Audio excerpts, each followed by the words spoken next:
Selamat datang di dunia novel. Kultivator Junior, mari kita lanjutkan kultivasi berikutnya di Martial God Asura volume 10. Terima kasih Mimin ucapkan bagi yang sudah memberikan dukungan via Saweria dan Super Thanks-nya. Semoga Mimin tetap semangat untuk terus update Martial God Asura. Episode 6201, bahan boneka jiwa garis darah. Setelah semua api memasuki tubuh Chu Feng, meskipun Chu Feng tidak memperlambat kecepatan majunya, dia tetap diam untuk beberapa saat. Egi tidak peduli, dia tahu bahwa Chu Feng telah memasuki keadaan khusus. Bagaimanapun juga, wayang jiwa garis keturunan adalah sarana pewarisan, dan menurutnya cara ini tidak terlalu sederhana. Kalau tidak, Chu Feng tidak akan begitu bersemangat. Namun keadaan ini tidak berlangsung lama. Setelah kembali normal, Egi langsung bertanya, "Bagaimana? Apakah kamu sudah menguasainya?" "Saya sudah menguasainya. Cara ini memang bisa membantu pemulihan garis darah saya.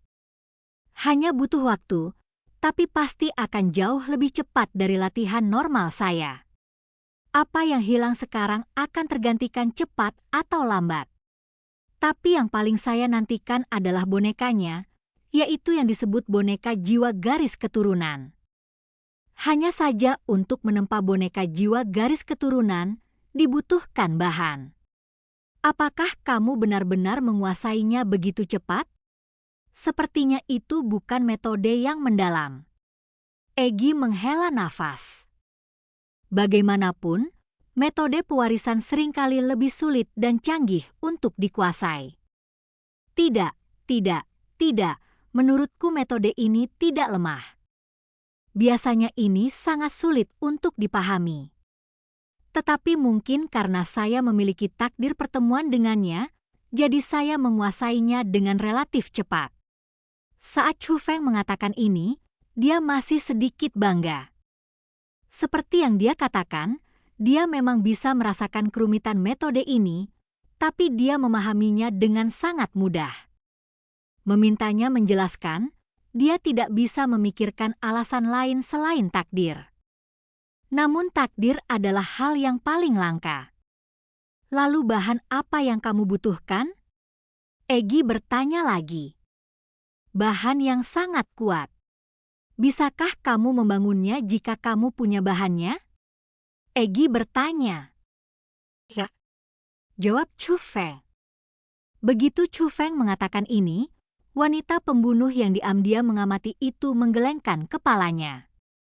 Dia tidak menyangka bahwa Chu Feng juga akan sesumbar.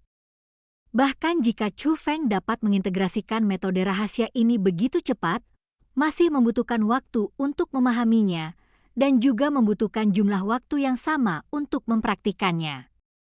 Itu bukanlah cara yang sederhana, apalagi proses pembuatan boneka jiwa garis keturunan membutuhkan waktu yang cukup lama untuk dapat dipahami secara utuh. Tapi saat ini, Chu Feng tiba-tiba mengeluarkan senjata ajaib. Segera, Chu Feng berhenti terbang dan meletakkan senjata ajaib di depannya. Senjata ilahi pasti terbuat dari bahan yang sangat kuat. Biarkan saya melihat apakah bahan dari senjata ilahi ini dapat digunakan oleh saya. Setelah Chu Feng selesai berbicara, dia menyatukan kedua telapak tangannya dan meremas formula ajaibnya. Kemudian Chu Feng menutup matanya. Setelah beberapa saat, tubuhnya mulai bergetar. Terutama tangan yang mencubit formula ajaib itu semakin gemetar. Kemudian dia menunjuk ke senjata ajaib itu, dan api hitam dilepaskan dari ujung jarinya. Itu bukan hanya api hitam, tapi juga bercampur dengan 9 warna guntur. Mustahil? Apakah dia benar-benar menguasainya pada awalnya? Melihat pemandangan ini, wanita pembunuh itu merasa tidak dapat dipercaya, dan bahkan wanita itu tidak bisa menahan untuk tidak menggosok matanya. Dan ketika api hitam bercampur dengan guntur 9 warna membungkus senjata ajaib itu, ekspresi wanita dengan niat membunuh semakin berubah. Senjata ilahi yang tidak bisa dihancurkan dilebur oleh kesombongan dalam sekejap. Saat ini, wanita pembunuh itu hanya merasakan kulit kepalanya mati rasa. Karena pertunjukan seperti ini menunjukkan bahwa Chu Feng benar-benar menguasai boneka jiwa garis keturunan ini. Sejauh yang dia tahu, patriark klan jiwa pasir saat ini, kakek dari jiwa pasir Haotian, menghabiskan 10.000 tahun untuk berhasil mengolah boneka jiwa garis keturunan ini. Mengapa Chu Feng berhasil berlatih begitu cepat? Sekalipun Chu Feng adalah seorang jenius, mungkin pemimpin klan jiwa pasir juga seorang jenius yang membuat takjub dunia Asura saat itu. Bisakah kesenjangan antar manusia menjadi begitu besar? Apakah ini gagal? Egi bertanya sambil melihat senjata ajaib yang meleleh. Karena dia bisa merasakan bahwa senjata ajaib itu tidak hanya meleleh, tetapi juga kehilangan semua kekuatannya, tidak menyisakan ruang untuk penggunaan kedua. Benda seperti itu jelas tidak bisa digunakan untuk menempa boneka jiwa garis keturunan. Itu adalah sebuah kegagalan. Aku tidak menyangka bahkan senjata suci pun tidak bisa melakukannya. Chu Feng juga terkejut karena metode yang baru saja dia gunakan adalah memverifikasi apakah bahan tersebut dapat digunakan olehnya. Kalau meleleh berarti tidak cukup. Hanya bahan yang mampu menahan arogansi garis keturunan saja sudah cukup. Jadi Chu Feng memutar pergelangan tangannya dan memperlihatkan tombak senjata ajaib. Tombak senjata sakti ini aslinya diambil dari Huang Fu Shengyu, merupakan senjata sakti sejati dengan kualitas yang sangat baik. Sebelumnya, karena dia tidak ingin membeberkan kejadian antara dirinya dan Huang Fu Shengyu, meskipun senjata ajaib sejati ini memiliki kualitas yang sangat tinggi dan dimiliki oleh Chu Feng belum pernah menggunakannya. Tapi sekarang Chu Feng memiliki dua senjata ajaib, pedang gila tsunami dan pedang ilahi api naga. Dia tidak lagi dapat menggunakan senjata ajaib ini di masa depan. Jadi Chu Feng mencoba senjata ajaib sejati ini. Chu Feng memulai kembali langkah sebelumnya. Setelah beberapa saat, api hitam bercampur dengan guntur 9 warna muncul lagi, membungkus tombak senjata ajaib. Namun tak lama kemudian, tombak senjata ajaib itu juga meleleh dan berubah menjadi sampah dan tersebar. Mustahil. Bahan apa yang dibutuhkan? Egi terkejut. Lagi pula, kualitas senjata ajaib ini sangat bagus. Jika senjata ajaib semacam ini tidak berhasil, lalu apa lagi yang bisa? Saya hanya tahu bahwa itu membutuhkan bahan yang sangat kuat, tapi saya tidak tahu secara spesifik apa itu. Oh, awalnya saya berpikir jika saya bisa menguasai metode ini, saya akan bisa melenturkan otot saya.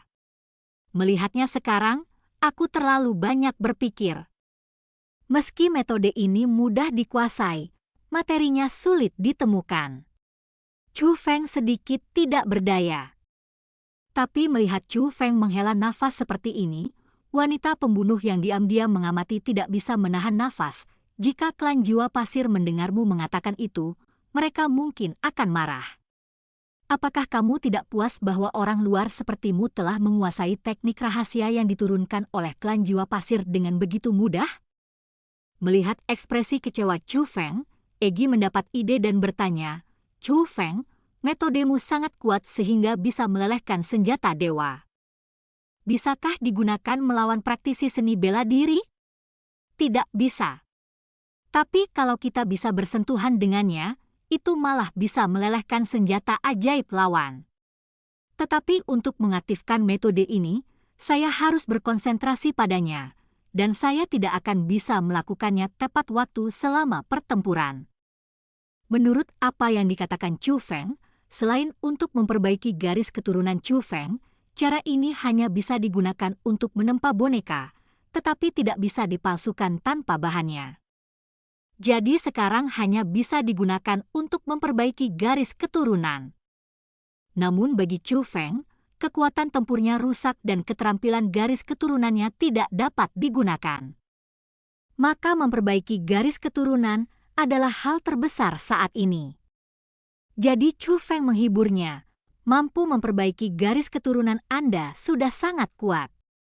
Berpikir bahwa garis keturunan Anda dapat dipulihkan suatu hari nanti, itu bisa dianggap menjanjikan.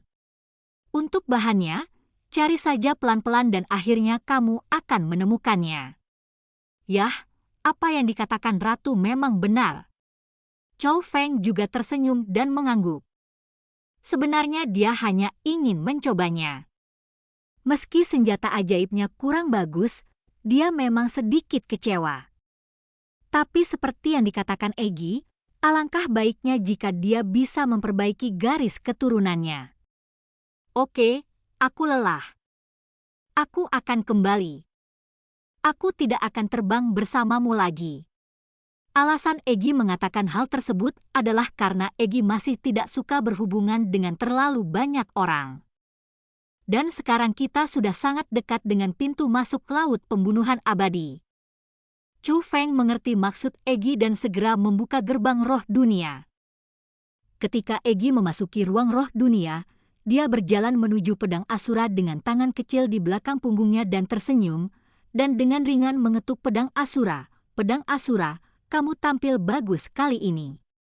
Tapi pedang Asura masih tidak merespon, dengan sangat dingin. Tapi dia tidak sekuat sebelumnya. Lagi pula, jika Ratu mencoba mendekati pedang Asura sebelumnya, dia akan terpesona oleh pedang Asura. Dan cerita pun berakhir. Sampai jumpa di cerita berikutnya dari Martial God Asura di dunia novel.